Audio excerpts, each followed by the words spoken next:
Assalamu alaikum, brother. I'm asking this question on behalf of my very close friend. He's a non-Muslim. He don't want to disclose his name, but he's an engineer by profession. He want to know Quran does not contradict with modern science, but it says Adam alayhi salam was the first man on the face of the earth. But this goes against the theory of Charles Darwin regarding evolution.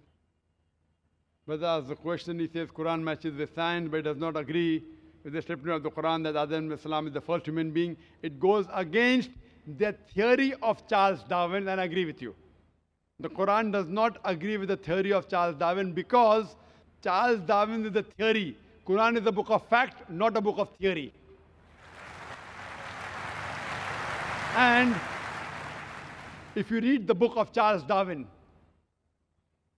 The Origin of Species, it says that Charles Darwin went on the ship by the name of HMS Beagle, which went on an island by the name of Calotropis. And he saw birds pecking in holes and niches. Depending upon the niches the bird pecked, the beak became small and long. Based on this observation, he propounded his theory of natural selection.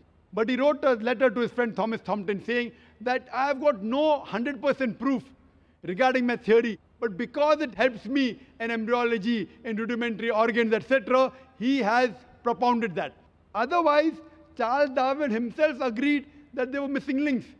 That's the reason in school, if we had to insult someone, we used to say that if you were present during Charles Darwin's time, then his theory would have been proved right. Insinuating he looks like an ape. So this is just a theory. It is not a fact at all. I have not come across a single book which is called as the fact of evolution. All of these are theories of evolution. And furthermore, according to P.P. Grasset, he says, it is letting our imagination run too wild just based on few vestiges that we are assuming that we have been evolved from apes. Today, science has found 4 waves.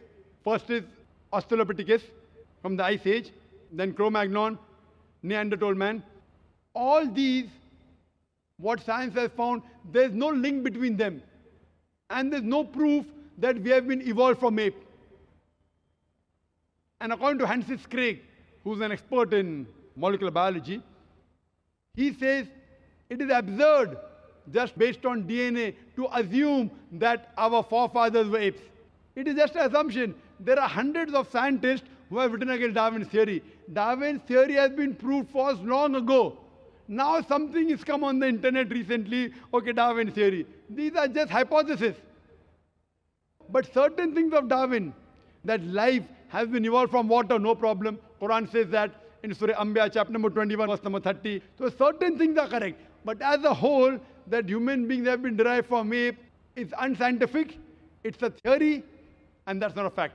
Hope that answers the question.